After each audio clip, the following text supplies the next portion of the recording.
Okay, students, today we are going to see Clausius inequality. So, after completion of second law of thermodynamics, now we are going to enter in our next a new module. In this particular module, we are going to introduce entropy. So, before starting the entropy, first of all, we should know regarding inequality, which is very popular and it is known as Clausius inequality. By the name of the scientist, it is named so. So we are going to start with some examples first. Suppose already we have seen what is reversible heat engine, what is reversible heat pump. All these devices we are familiar with now. Now first of all, we are going to start with an example which is dealing with a reversible heat engine. So I can start with some examples. Take it like example 1. Okay. Consider this is a heat engine. Obviously it is a reversible heat engine. So just to start with a reversible heat engine. So E stands for engine and this cyclic arrows showing it is a reversible heat engine. Okay. So that is the heat source with a temperature of TH, and from TH some heat is being supplied to the reversible heat engine, that is expressed by QH. Okay, now obviously from second law of thermodynamics we are very well known that some amount of heat obviously will be rejected by the heat engine to the sink. Now that is the TL with the temperature of TL, that is the temperature of sink, and that is temperature of TH, it is indicating the source. Okay, so now some amount of work done will be produced by that heat engine, express it by capital W. Okay, now I am considering it is a reversible heat engine. Now what we are going to see over here, we are going to quantify or we are going to find out two parameters over here. So we are going to find out what? Two parameter. One is cyclic integral of d cut q. Why this cut is coming? Because it is a inexact differential, just to indicate that thing. And second parameter we are going to see, that is cyclic integral of d cut q by t. These two parameters we are going to see in this particular reversible heat engine. What are the actual quantity of this parameter and why these parameters are important here, that you are going to see later on. Okay. So first, on this particular heat engine, what we can write, that cyclic integral of d cut q, that is the amount of heat transfer for that particular heat engine. What we can write over here, that must be equal with QH minus QL. QH is the amount of heat supplied to the engine and QL is the amount of heat rejected by the engine. So obviously QH minus QL will be the dq, or rather say d cut q, and obviously this parameter will be greater than equal to 0. Why I am writing this thing, it is greater than equals to 0.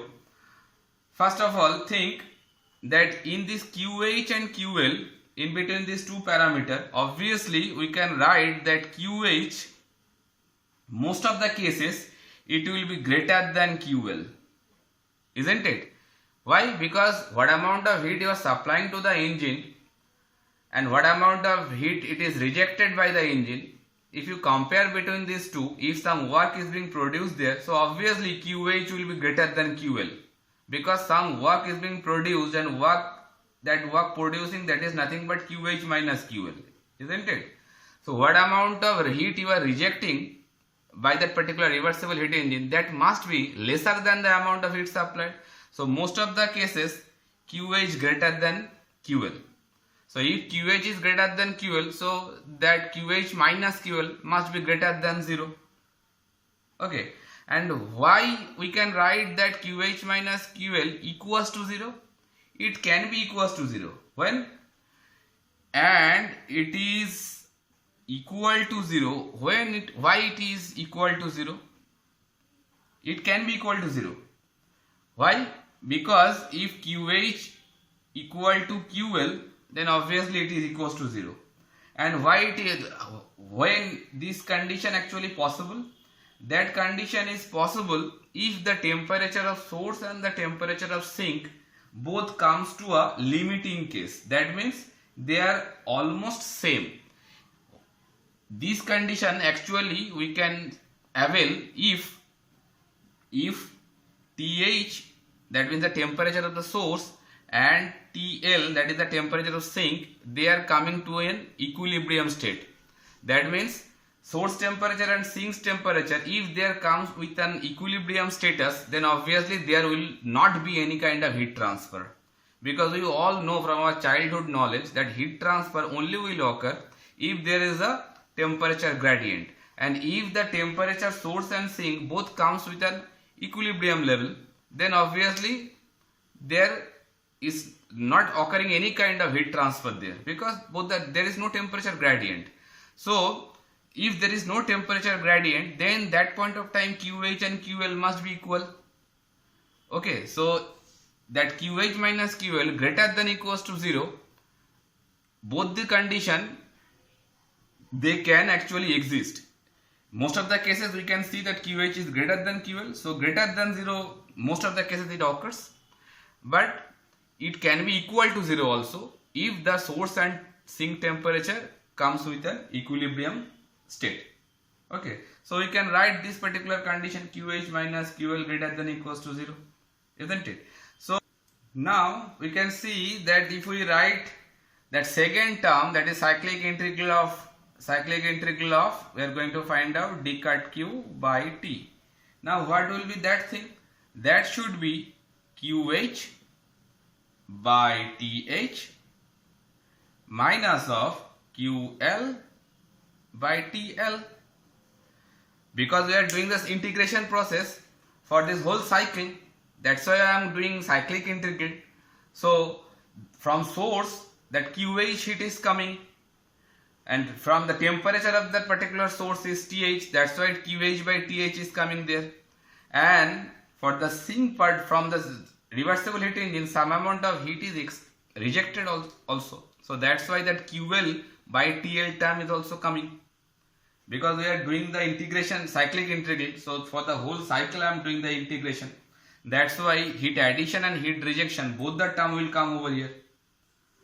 Okay, mind it, we are doing this integration process only for this heat engine, not for the surrounding.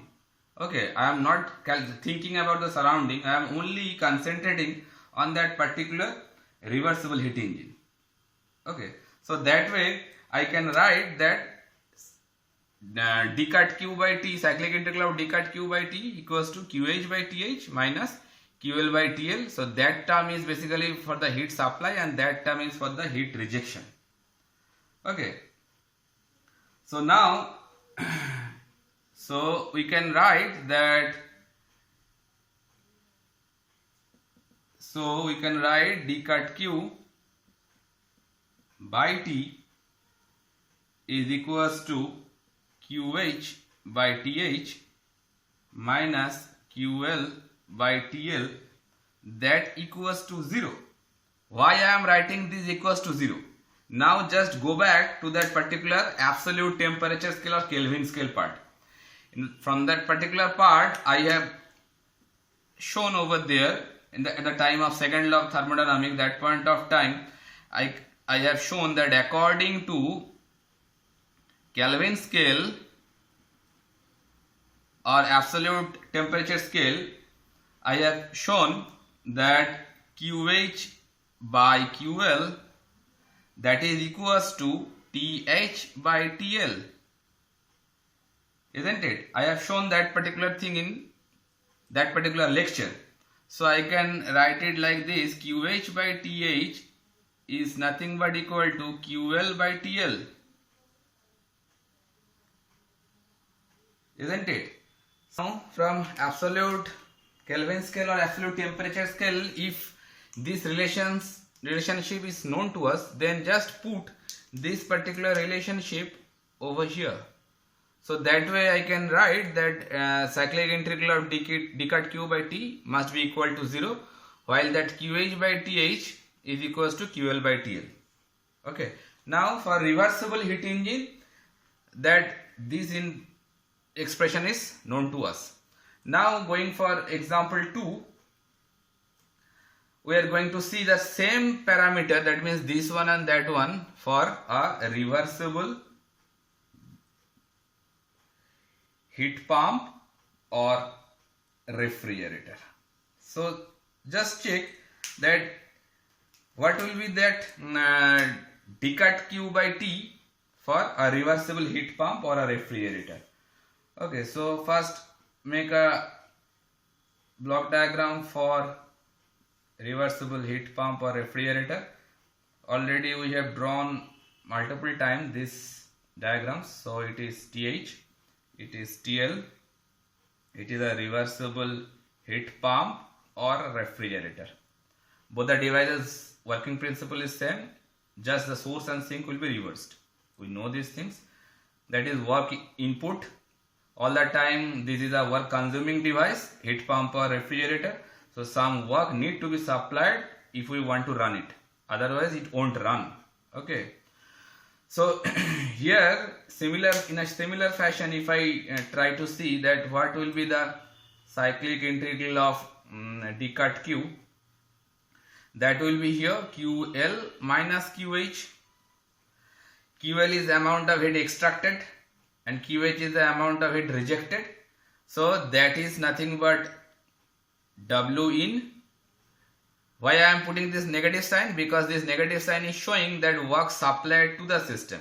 From sign convention we know that if work produced by the device, then it will be positive, and if it work consuming device, then it will be work done negative. So QL is the amount of heat extracted or extracted by the device, and QH is the amount of heat rejected by the device. So interval between these two, QL minus QH, will be the work done to the system. Okay. And in this particular case, this expression must be less than equals to 0. Why it is less than equals to 0? First think about the less than. Why it is less than? Because QL, since QL is greater, what is less than equals to 0? So QH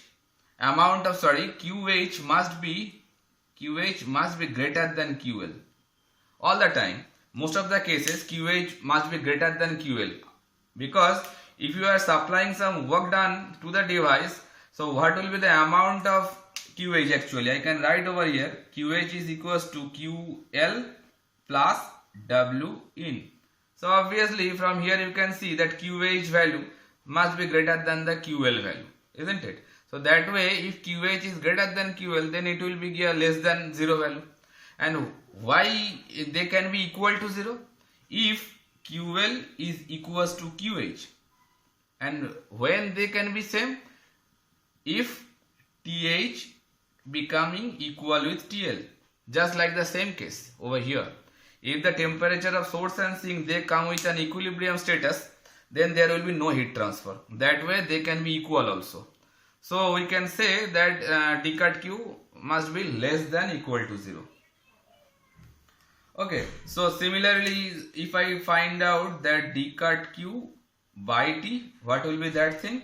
That will be QL by TL minus QH by TH. In the same fashion, whatever we have done over there, QL by TL, that is the what amount of heat supplied to the device or extracted by the device, and QH by TH, that is the amount of heat transfer from the device to the desired location. Okay, and that particular expression always equal to 0 by applying this particular Kelvin scale or absolute temperature scale. So that principle if you apply over here also, then it will be 0. So finally I can draw a conclusion that cyclic integral of d cut q by t will be equal to 0. That same thing we have seen over here and over here also. So that way I can conclude that for a reversible device, that means for a reversible heat pump, refrigerator and heat engine, that cyclic integral of d cut q by t is equals to 0. Now from here, if we try to find out that same parameter for irreversible devices like irreversible heat pump or irreversible heat engine, then what will happen or what we can get, that I am going to see over here. Okay, next example 3, that is for irreversible heat engine. To see a third example where we are going to see a irreversible heat engine. So irreversible heat engine, just like the same one, that is a heat engine. So this one will be QL, TL, QH, and it is a irreversible heat engine. So no arrows will be there. So that amount of heat extracted, we are writing it is irreversible. Okay, so if the amount of heat supplied, if it is reversible, but if the amount of heat extracted by the heat engine, if it is irreversible, then as a whole we can say that the total reversibility is actually destroyed, because if any of that particular part, if heat supply or heat rejection, if any of the path is getting irreversible, then as a whole we can see the total reversibility of that particular cycle is being destroyed. Okay, so irreversibility can occur by many means, like during, suppose due to the lots of friction, some amount of irreversibility is coming, or is due to some any kind of other losses. It can be magnetic loss, or it can be eddy current loss. By any means, if, or it can be a chemical irreversibility. By any means, if some amount of heat is being rejected, or it can be wasted, I can say, if some amount of energy is being wasted, then that whole cycle I can consider it is an irreversible cycle.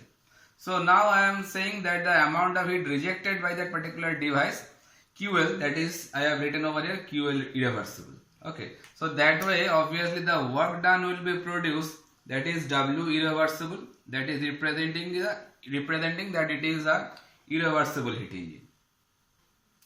Okay, so while the irreversible heat engine I am considering, so similar fashion, if I find out d cut q, so it will be QH minus QL irreversible, and it is also greater than 0.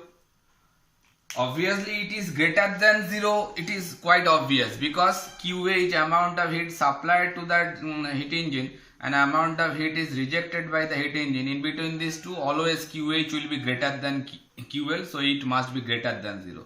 But why we can consider that can be equal to 0?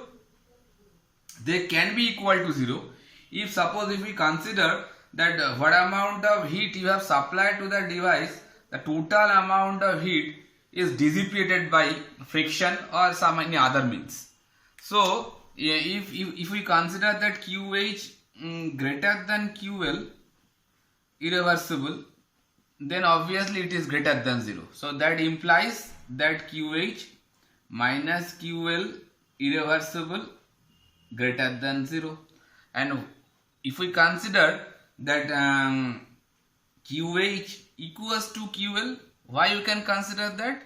Suppose I can write like this: if the amount of heat supplied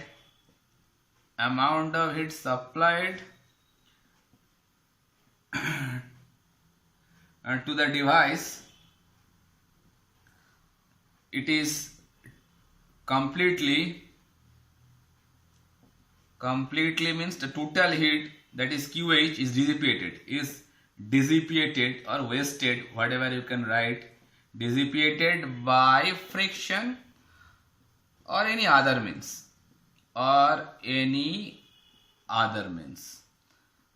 As a whole, I can say that total amount of heat you are supplying, that is totally wasted. So there can be zero also. Okay. So finally, if I write it d cut Q by T, then in the same fashion, just like the previous cases, I can write QH by TH minus QL irreversible by TL. Okay. Now see one thing, that for same amount of QH and QL irreversible, for same amount of QH, if I try to maintain that same amount of QH, then QL irreversible will be more. Why it is so? Because we know that W reversible, that means the work done by a reversible device, a reversible engine, must be greater than the work done by the irreversible engine. That I have already proved. That by Carnot principle we have seen previously that work done by a reversible device or reversible engine must be greater than work done by a irreversible engine. Okay. Now if it is so, then obviously that work done by a reversible engine, what we can write, that is nothing but QH minus QL reversible, amount of heat supplied, amount of heat rejected by reversible engine. Now it must be greater than QH minus QL irreversible, because that QL I have implemented over here irreversibly, not the QH. If any of them is irreversible, then the whole cycle is a irreversible cycle. So for that particular expression can be written like this. So if we maintain QH, if QH is same, if we want maintain that QH is same, then both the side QH will be cancelled. So that way I can write that QL irreversible must be greater than QL reversible. Just I have swapping that term onto left side and that term to the right side, because if both of this term QH will be cancelling from both the sides, then obviously this QL irreversible will go to the left side and QL reversible will come to the right side. So that way that relation I can write over here. That is QL irreversible greater than QL reversible. So what does this mean? That means that amount of heat rejected by a irreversible heat engine will be greater than the amount of heat is rejected by the reversible engine. And that is very true. If some irreversibility is there, some loss is occurring there, then obviously more amount of wastage will be there, more amount of rejection will be there. That is very true. And if we consider that one is the irreversible heat engine, then obviously that QL irreversible, that means the amount of heat rejected by the device, it will be more comparing with the reversible engine. That's why reversible engine produce a maximum work output and a irreversible heat engine produce lesser work output, because the wastage is more. So that way this expression is very true. Okay, so if QL irreversible is greater than QL reversible, then what we can write from here? We can write from here cyclic integral of d cut Q by T. If this term is true, so that expression QL irreversible is greater. Okay, so if QL irreversible is greater, then what this expression gives us? That expression gives us QH by TH minus QL irreversible by TL, that must be less than 0. isn't it? Because that I have established over here that QL irreversible is greater than QL reversible. So in that particular case, for a reversible heat engine, I have shown previously that d cut q, cyclic integral of d cut q is QH by TH minus QL by TL. That is for a reversible case I am writing over here. Just I have shown it at the first example, and that I have expressed over here equals to 0. That is for reversible. Now if it is irreversible case, what will be there? That I have shown that QL irreversible, that means this particular term is greater than this particular term, because that QL, that is basically QL reversible. But mind it that QH term and this QH term, they are equal. So if this term and that term is equal, and similarly if this QL reversible is lesser than that QL irreversible, that means this term is lesser, and this term is higher, and this term and this term, they are same. You can see that is they are actually same. So from a same term, if a higher term is extracted or subtracted, then obviously if it is equal to 0, then it must be less than 0, because you are subtracting higher term from that particular same parameter. So if it is equal to 0, then obviously more term is subtracted, so that must be less than 0. It cannot be equal to 0, it must be less than 0. So that way I can write that for a irreversible heat engine, that d cut q by t must be less than 0. That is a very important term. I can conclude like there, d cut q by t equals to QH by TH minus QL irreversible by TL, that is less than 0. That is for a irreversible heat engine, and this is for a reversible heat engine. Now we are going to see that same thing for irreversible heat pump or refrigerator. For the fourth example, we are going to check over here, that is a irreversible heat pump or a refrigerator. So irreversible heat pump or refrigerator look like this, just kind of a same block diagram. So that is the amount of QL, that is TL, that is a heat pump or refrigerator, but it is an irreversible one. So that means the work input I am considering, that is work input irreversible, and QL I am keeping same, just like the reversible heat pump, and the amount of heat supplied to the desired location, that is QH, that is I am considering irreversible.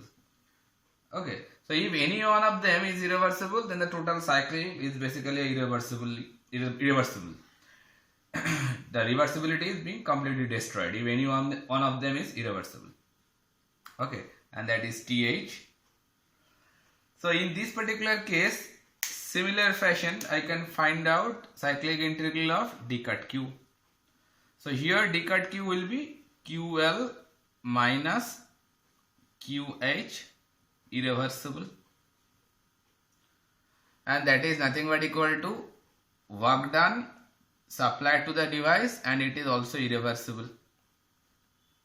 Okay, so that must be less than 0, because all the time here that QH irreversible will be more than the QL, because that QH irreversible is nothing but QL plus W in irreversible. So all the time QH will be greater, or rather say QH irreversible, if I write it, QH irreversible will be greater than the QL. So all the time it must be less than 0. So now if we find out cyclic integral of d cut q by t, that will be QL by TL minus QH irreversible by TH, and that is must be less than 0. So here you can see that it must be less than 0 because you can think like this way, that if you want to run this particular device, then always you have to supply some work input to the system, otherwise it won't run. Always you have to supply some work input. Okay. So I can write just like the previous case, that QH irreversible, that means this one is greater than QL. It's very true, already I have written over there. Now if it is greater than QL, then obviously this term will produce a negative value. So that way I can say that it must be less than 0. So finally, by any means, I can always write that del Q by T will be less than 0. That is the conclusion I want to draw over here. Okay. Now it is for a irreversible heat pump or refrigerator. Now just before of that, in example 3, I have shown it is a irreversible, and I have shown you that d cut Q by T, that is for a reversible heat pump or refrigerator, it is equals to 0. It is for reversible. And in the same fashion, for heat engine, irreversible and heat engine, for irreversible and reversible, I have established both of this relation just like the same. It is very true for reversible heat engine or heat pump or refrigerator. That thing is 0. And irreversible devices like heat pump, refrigerator or heat engine, this relation is less than 0. Now this particular expression or parameter, I can say d cut Q by T, that is a very important parameter. Why? Because you can see in these 4 examples that is the device is work consuming or work producing, that parameter is not depending on that particular principle. Okay, because it is this parameter d cut Q by T, if the device is irreversible, then that is less than 0, and it is nothing but related with Q and T. If that work is produced by the device or work is consumed by the device, this parameter is not depending on that particular thing. So I can write that this parameter does not depend on the device, is it work producing or work consuming.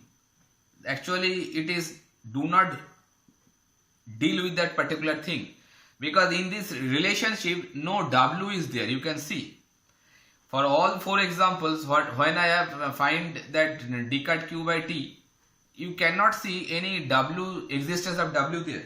So that's why I have written that this parameter, it is do not actually depending on that particular work consuming or work device producing device it is not bothering about that. And this relation, if I conclude that relationship for reversible as well as for irreversible device, I can conclude like less than equals to 0, isn't it?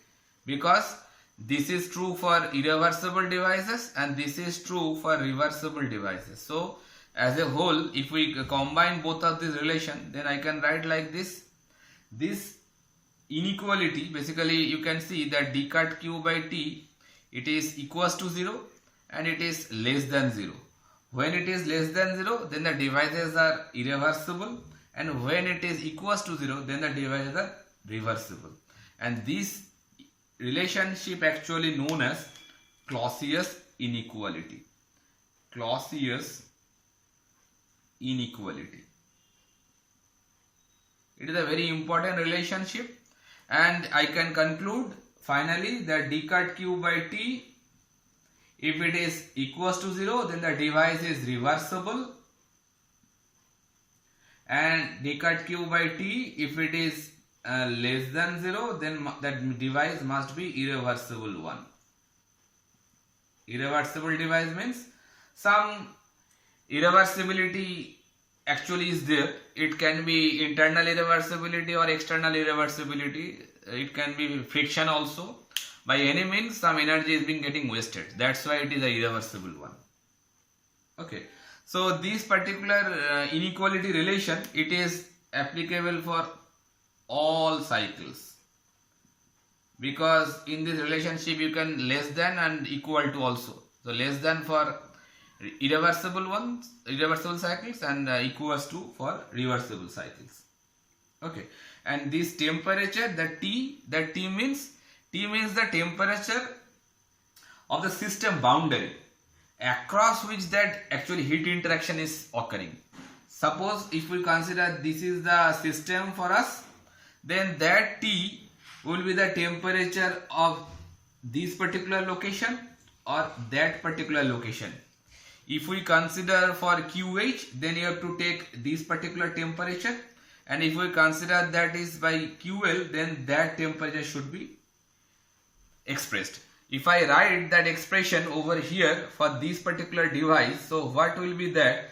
If it is TH, then that point temperature must be TH plus DTH. Obviously some more temperature should be there, otherwise heat cannot transfer. So that point temperature must be slightly greater than this TH, otherwise heat cannot flow.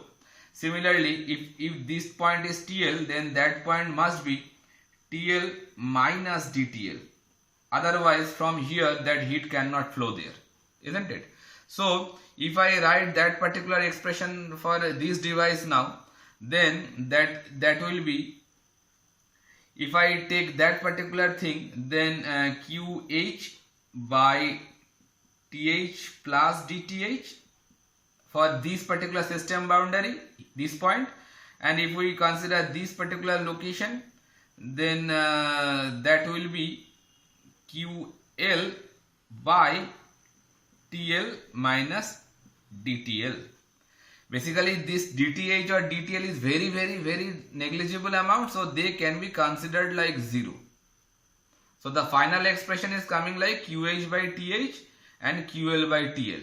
Now if it is a irreversible heat pump, so that should be QH irreversible, that should be coming with minus sign, and it is QL by TL, that should be coming with plus sign, just matching with this one. Okay, so the temperature, that T, which T you can see this inequality relationship, that is basically the temperature of the system boundary. Across the system boundary, the heat transfer is taking place. If we consider this device is our system, so the temperature of this particular location or that particular location I am considering.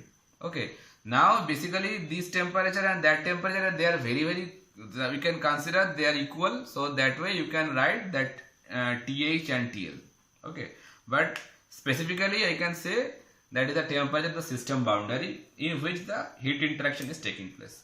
So finally from here I can conclude that Clausius inequality is a inequality relation which basically gives us a performance parameter for any kind of device. It can be reversible, it can be irreversible, and that parameter actually do not depend on the nature of the device, is it work consuming or work producing, and that relationship expressed by cyclic integral of d cut q by t, and it is equals to 0 for all the reversible devices, and it is less than 0 for all the irreversible devices.